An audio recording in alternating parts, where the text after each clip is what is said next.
Hey, Coach. Good morning. How you doing? Great. How are Good. Good. Doing good. Now that you have a much better grasp of your personnel, um, could you just sort of take us through what you hope uh, to do not only this season, but what kind of defense do you want to install? Going forward for the program for the future, and then also too for this specific team, who absolutely must play well if this is going to work. Yeah, all good questions, and I'll try to attack them here separately. First and foremost, I'm not going to be giving away any secrets about what we're doing defensively, and I don't want to talk in detail about too many individuals, but I can talk just in generalities about what we want the defense to look like, what our vision is, and specific units need to play well for us to play well on defense. It all starts for me. It's not about the X's and O's. It's about the fundamentals. We want a defensive unit that plays really hard. We want a defensive unit that plays with outstanding fundamentals. We can use our hands, we can pursue the ball, and we can tackle well. We want a defensive unit that can execute consistently at a high level, and we don't beat ourselves with mental errors. And we want a defensive unit that's fanatical about getting the ball. We need to create takeaways to win. At a high level, we need to create takeaways on defense. And that's what we want to try to do defensively.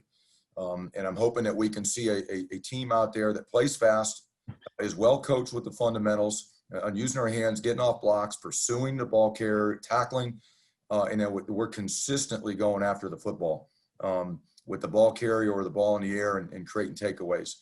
That's what we want to be able to do. In terms of our style of play, all positions have to play well. But I truly believe if you want to win, you have to do it up front with the defensive line. Our defensive line has to make plays for us. They have to be disruptive in the run game. They've got to be able to affect the quarterback. And we want to play tight coverage. And our corners are going to be, up in the face and challenging receivers a lot. Go ahead, Bob. Hey, Coach, just what specific challenges did you face without a spring trying to install? Where are you behind because of all of that? What are the challenges there? And then just the follow-up to that is on Joseph Osai, when we saw what he did against Utah, kind of being able to put him in the right spots and let him go do his thing. How encouraged are you? How excited are you about a guy like that as you head into a year with a new defense?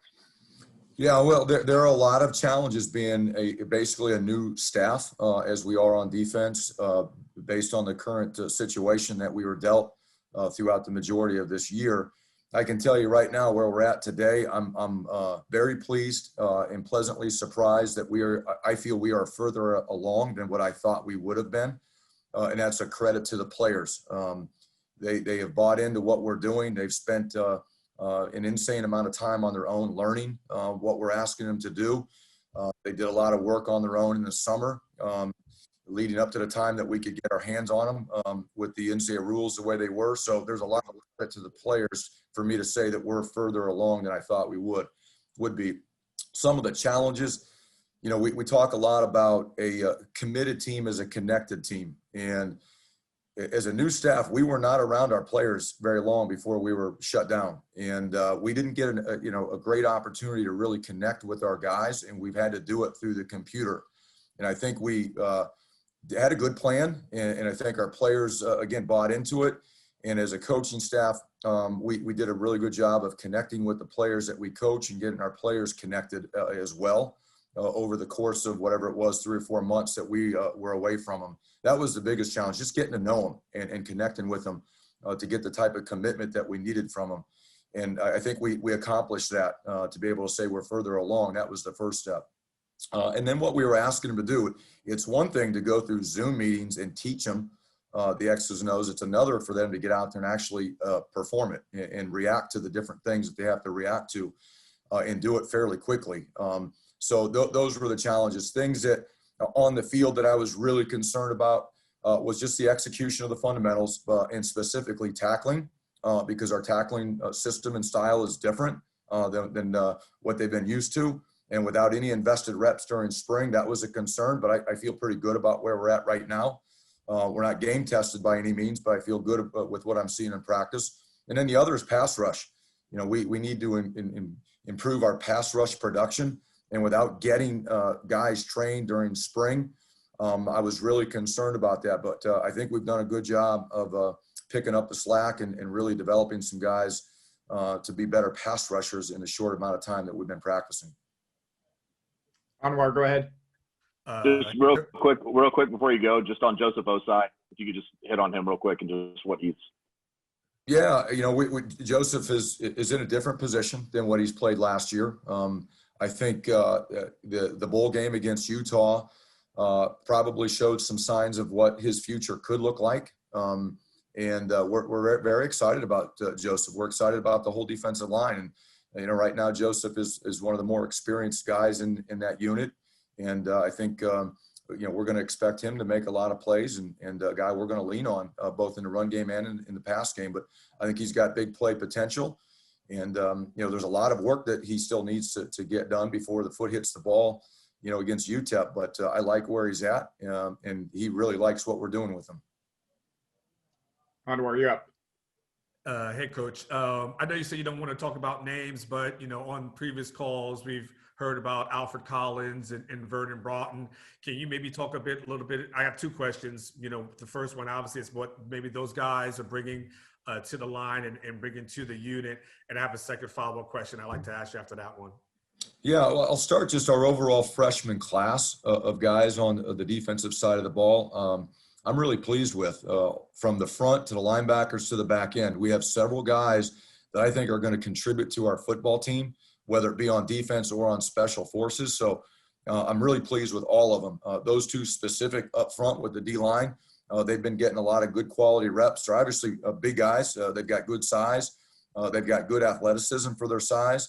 I think they've got a bright future. How much are they going to help us here early in the season? I don't know. But I like what I've seen from them. Again, they're big, they're athletic. They can use their hands, pretty disruptive guys, and they can rush the passer. So if you got some guys like that, you can find a place to use them somehow, some way. And hopefully we can get them game ready sooner than later. Thank you. The second one is, you were brought in as an advisor last year during the regular season, for about a week or so, or at least consultant. I'm kind of curious as what you may have been able to see in that week that you were here advising Tom, and maybe how much that could have helped you hit the ground running once you got here. I'll just, clear that up. I wasn't here in any sort of advising role. I came as a visitor. I was obviously, I had a lot of free time at that moment, and I needed to get out of the house. So I was looking at opportunities of places I could go visit, and Tom graciously invited me to come down to hang out with the staff during a week of prep, just to see how business was done. So I wasn't here getting in anybody's way, providing any insight or thoughts on how business should be done. That's not what I was doing. I was simply here as a fly on the wall, just trying to be around football. Kirk, go ahead. Yeah, Chris, how would you assess the cornerback battle at this stage, and how do you feel about your overall secondary depth on who can play on Saturdays? Yeah, I think we've got a lot of competition back there in the secondary, starting specifically with the question you asked about the corner position. I think we've got some experienced guys that have played. They haven't necessarily played in our style of defense and what we're asking them to do. But I can tell you they're really excited about what we're doing and how we're coaching them with our fundamentals and techniques. And they've had a lot of production throughout training camp. And I can't wait to see what they do on game day. But I'm really pleased about the development that they've had and the fit that they have in our system. And again, the production that they've had during training camp has been pretty good. And we've got to continue that going into game day. But overall in the secondary, we've got quite a few players that have played in games and started games here. So there's a lot of competition. There's a lot of guys that we have trust and belief in to go out and perform on game day. And from what I've seen in practice, I'm really excited to see this unit show up and go play. Max, you have a question? Yeah, Coach Ash, in moving to remote over this spring and summer, I guess just how much did you have to rethink teaching the way that you want to tackle? And I guess just do you think it's just going to take more time and more on-field, reps with these guys to kind of get to the place you want to get to with that? We didn't really rethink how we teach tackling. We had to rethink about how we could get the reps that we needed to improve our tackling. That was probably the biggest conversation piece that we had. It wasn't going to change our style or anything like that. It was just how are we going to get the reps? Because there's a fine balance that we had to attack training camp with. One, we needed to tackle. We needed to get some of the live reps, but we needed to keep our team healthy. And we couldn't go out there and do 11 on 11 live tackling every day. One, the rules don't permit it. And two, our players wouldn't hold up doing that. So we had to create more one-on-one tackling, situations, whether they were live to the ground or that what we call thud, where we're getting in position to make tackles. And we worked a ton of it. We'll continue to work a ton of it as we go up into our first game. But I think we made up a lot of ground. I think the biggest thing was the players understanding what we were asking them to do in the different type of tackling situations that we're going to see. And they understand it. They can watch film. If they miss a tackle, they don't need me to tell them why they missed it. They understand the fundamentals of it now. So we spent a lot of time remotely trying to educate them on how we would tackle. And then we had to spend a lot of time thinking creatively how we were going to get enough reps with the fundamentals so they could master it. And have we mastered it? No, we haven't. But I know this, in the few scrimmages that we have had, the way we tackle is showing up all over the film. So hopefully that continues as we get into games. Nick, you're up. Hey, Chris, how you doing? Great. So I have a little bit more of a, I guess, off-field question for you. But so you have a guy on this team in Kobe Boyce who, came out last month and made a really, brave and difficult decision in, making public his struggles with mental health and depression, and decided to step away from football for a little bit. And obviously now that's the stress and pressure of being a Texas athlete has all been compounded, obviously, by the COVID pandemic that's going on and all the uncertainty. So I'm just kind of curious, what, I guess, sort of conversations do you have with these young guys on this team, you and the other coaches, about, how to handle all this pressure, what methods and techniques you can kind of use to help yourself, stay mentally right, and just also making sure that guys feel comfortable being vocal and outspoken about coming to you about just how they're feeling, if they're feeling overwhelmed or overburdened or what it might be. I'm just, kind of curious what sort of conversations you've had with guys about that. Yeah, it's a really big deal right now. And it's not going to go away. And I think our current situation has compounded it more so than ever. But mental health issues are a real concern right now. And I think that you mentioned it, the first part of it is trying to get them comfortable with talking about it and coming to us as coaches and them understanding that we're not going to think of them any differently. We're not going to cast judgment on them. We're going to get them help. We're here to help our players be the best that they can be and get them to understand that they're not the only ones going through difficult times or having difficult thoughts and struggling with it. They would be surprised how many guys on the team in the locker room actually are going through the same thing. And those are the types of conversations that we want to have with the players. That right now, in this day and age, there are a lot of things that cause anxiety and stress and depression with our student athletes and just people in general. And we want them to know that we're here to provide them with an outlet for help. And we want to give them the resources necessary.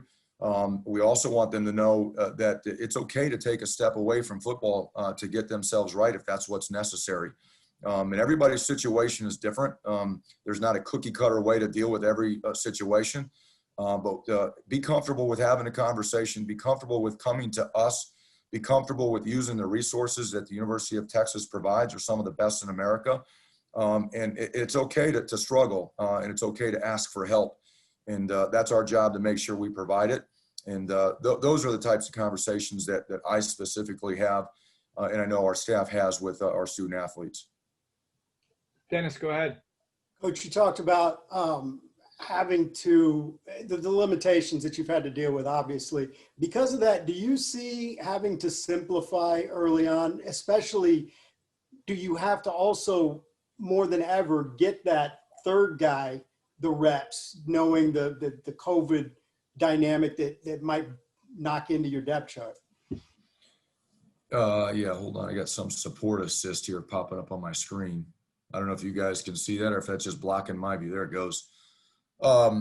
Yeah, there's a lot of things just asked there, but first and foremost, with the hand that we were dealt, everybody's dealing with it, so it's not a Texas specific problem. I can tell you this, I learned a lot during this time, learned a lot about technology, how to communicate differently, how to teach differently. And we did have the conversations about how we were going to install our package differently to make sure that our players could understand the concepts. We are willing to put a lid on how much we ask our players to learn early so they can learn something and get good at something, and we can get a fair evaluation on players. We weren't going to throw everything at them right away. It's not fair to get an evaluation on somebody when he's unsure about what he's able to do mentally. So we wanted to make sure that we were slow and methodical in our installation, and we gave players that needed to get evaluated to be able to go out there and quiet their mind and play without a lot of thinking. So we were strategic about that. I think our players did a great job of picking up what we wanted them to do. We've got more in right now, and we're executing more at this moment than I thought we would be able to. So again, that's a credit to the players. But yeah, we had to have a lot of conversations about how we were going to install as well as be able to get an evaluation on players. And we needed to be fairly systematic and simple about it early on. Cedric, go ahead. Yeah, Chris, Tom told us that your linebacking core is kind of banged up right now. Guys like Juju are kind of hurting. Is that forcing you to look at younger guys at that position? And I know you've preached physicality. How much has the health of that position hampered you in your practices and installations? Honestly, it hasn't. That's been a position group of concern with depth to begin with. That's why we went and recruited and made some roster changes, before we ever started camp to try to shore up that position. But I think just like we mentioned with the DBs, I think there's a lot of competition there with some of the position switches that we made. And I really like what I've seen out of the unit. We have had some guys in and out a little bit during training camp, but they're all healthy. They're all going to play. And, they're all in a really good spot right now today. But we were able to get a look at a lot of guys throughout training camp, which we were forced to, which has helped us develop more depth probably right now today than we thought we would have had at this moment. So we've got some players that have not necessarily played in games at that position. And I do think they've got a lot of potential, though, and are going to be able to make a lot of plays for us. Mike, go ahead. Hey, Chris, I wanted to ask you, you talked a lot about the young players and what they've brought to the table, the energy that they brought. Was that by design to get young players involved early to learn your system a little bit faster to see if they're going to be ready to play? And I haven't heard you mention any players' names by individuals in these groups. So I would like to know some of the players that are standing out in each group. Well, the design is to get as many players game ready as possible in this year. This is probably one of the first times in my career, say you've got 45 players on the defensive side of the ball, you could look out across the room and tell 40 of them you're going to have a chance to play this year because of COVID and the quarantine things that could come up, throughout the course of the season. So our challenge was to develop as many players, one, set practice in a way that you could get reps for the players that needed to, so you could try to get a solid 3 deep at least at each position. So if disaster struck, you'd have guys that were ready to play. And I think we've done a good job of that. So this year has been a little bit different from that standpoint. In terms of mentioning, individuals, there are certain guys that are going to be, just better players than others just by the nature of the beast and their ability and their experience. but I'm about the overall unit. You know, I want us to perform together as a defense. We're not going to win games and play good defense based on one individual, and we're not going to lose a game based on one individual. We're going to do it collectively as a unit. And I want to, you know, I try to bring praise to all and not just to one, because it's one for all, and that's just that's by design. You know, I'm not trying to right now. In my opinion, we don't have anybody that's gone out and proven to me yet what they're worthy of doing and being called out specifically, you know, for praise, because we haven't played a game. I know what they've done in practice, and I want to see these guys do it in a game before I start to give them a pat on the back, you know, publicly. And we've had those conversations with our guys too. So again, when I mentioned the start, guys, I'm not going to, you know, sit here and throw out a lot of praise for individuals. It's going to be more about the collection of people first. Jeff, you got a question? Yeah, Coach Ash, just want to ask you about the spur position. And I don't know if you've got a checklist of things that you want that position to have, or kind of a philosophy at that position relative to, I guess, how people might think of the nickel position. But ideally, how does that position need to function? What does it need to do for your defense to be successful? It's one of the more difficult positions, in my opinion, because of what we're asking that guy to do. He's got to have a really unique skill set. He's got to be tough enough and physical enough to fit the run.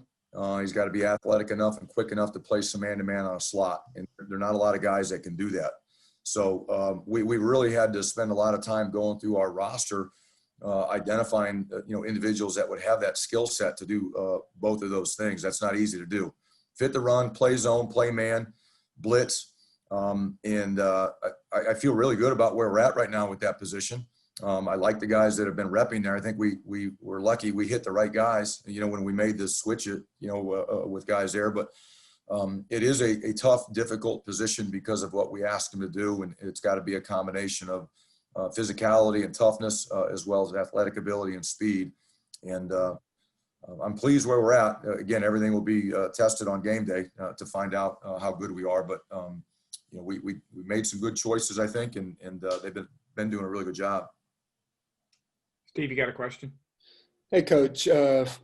First of all, you know, you guys have had a couple of scrimmages now, and how is your defensive team better for playing in those scrimmages against a guy like Sam and his offense? Does that bring out the best in y'all? And secondly, how do you as a coach juggle the stuff that you have to do off the field and on the field? It seems like it's hard enough to coach guys in college football anyway, but doing all this administrative stuff and stuff off the field, it's just got to be a real pain. Well, to answer your first question, you know, I think we have a bunch of guys that are competitors and are either competing to get better or they're not, and they want to compete against the best, and Sam's one of the best. The good thing I like about what we've done, we've gone ones versus ones and twos versus twos. So we're going against the best that we've got on each side of the ball. And I think it makes our football team better.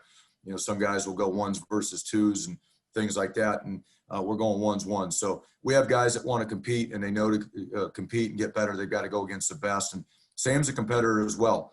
You know, he's making us better, and hopefully he thinks we're making him better with what we're doing. And it's been a lot of back and forth throughout training camp. And it's been fun to go back and forth with Sam, because the guy he's an elite player. He's a highly competitive player, and he makes those around him better. And that includes us on defense. To answer your other question, just about all the hats that we wear as coaches in college football, that's just the nature of the beast. If you don't want to do that, then don't do this profession. You know, it's way more than just the X's and O's, and being a coach isn't just about you know, teaching how to tackle. There's a lot that goes into it. There's the social component, the academic component, the mental health component that we just talked about.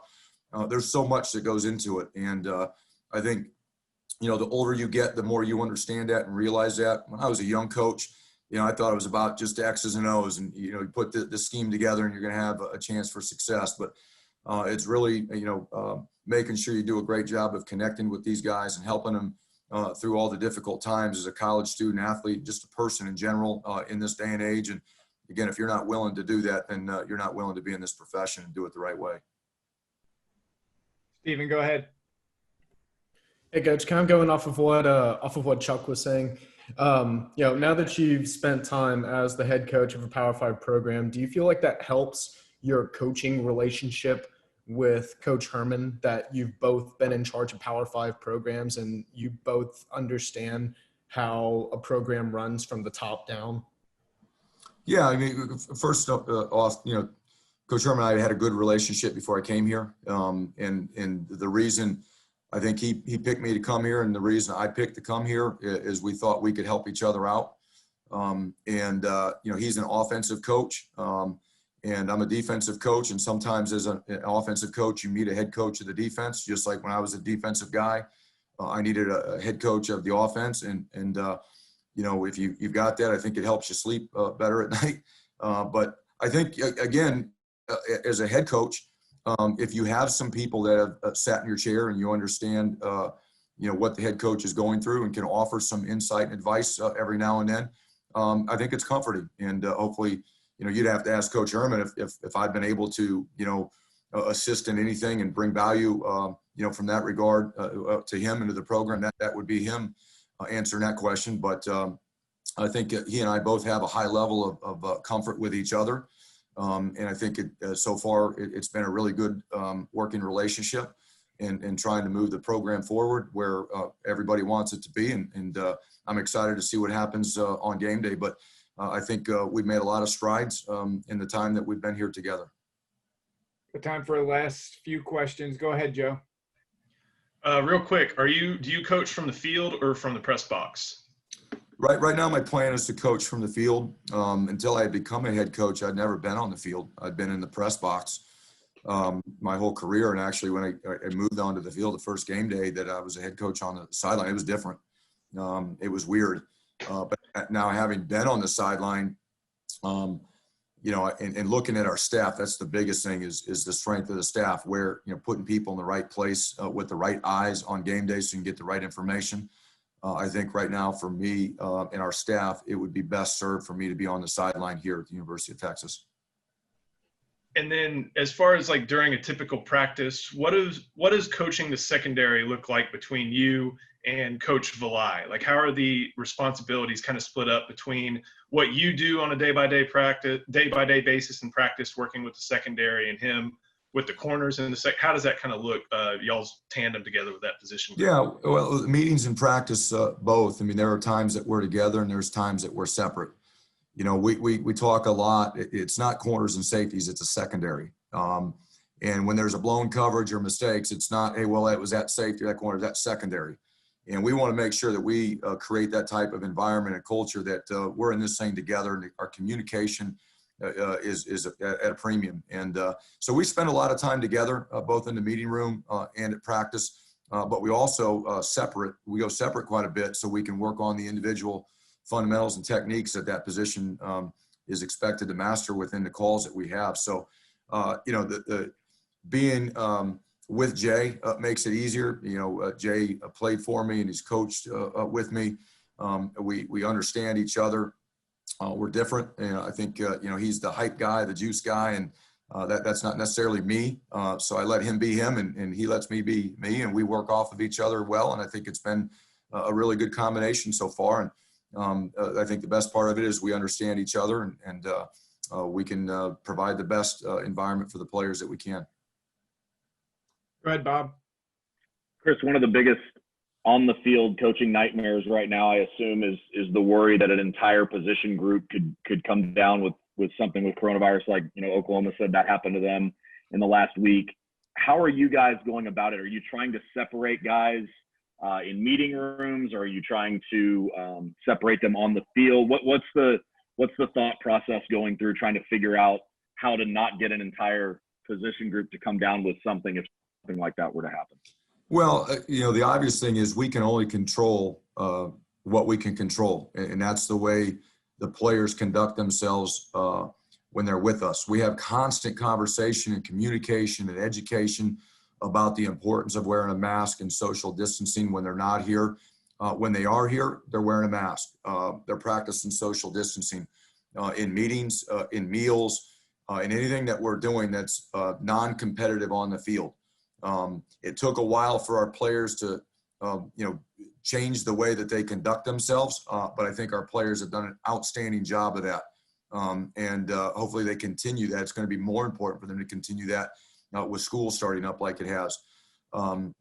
But there's nothing that we can completely do to control the situation.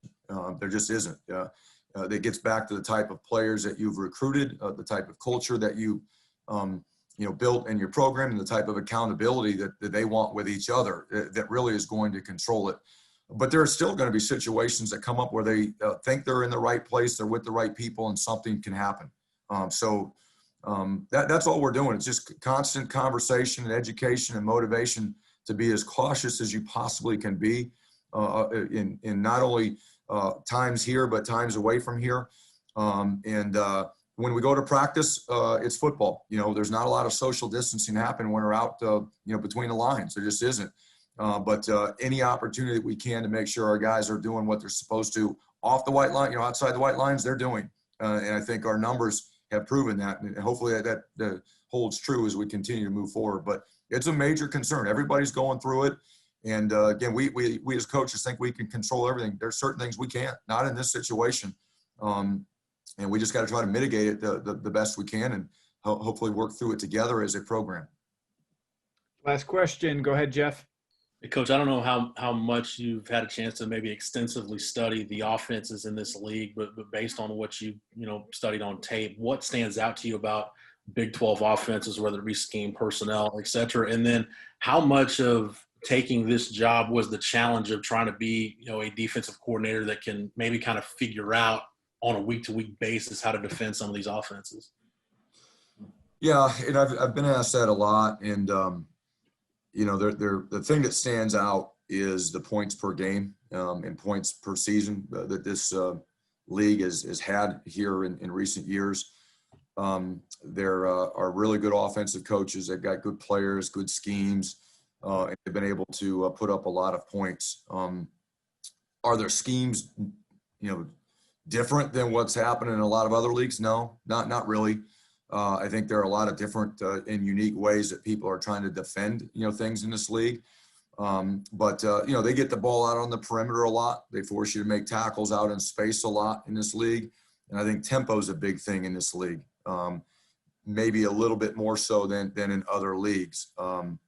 So those things are challenges that, when we got here and we started to put together the package, we had all of those things in mind. It wasn't like, hey, we're just going to come here and do what Chris Ash or some other coach here has done in the past. We wanted to make sure, one, it fit our players. It fit the vision of what the head coach wanted. It fit with the players that we had on the roster. We weren't coming here and saying we needed to go recruit players to run the system. We wanted to build a system to fit the players we had here. And then the other part of it was, we want to put together a system that we felt like could defend the teams in our league. And we wanted to make sure we had all those things from the start. And again, only time will tell if we've been able to accomplish that. But part of coming here, I wanted that challenge. I wanted to take that on. I wanted to prove, to myself that we had the players and we could put together the scheme and we could build the culture, defensively here, that we could go and play really good defense in this league. And this it doesn't have to be an offensive league, even though there are good coaches, good players, good systems. We can play good defense here too. And I truly believe you've got to score points to win games, but you have to play really good defense to win championships. And that combination is what we want to try to get here.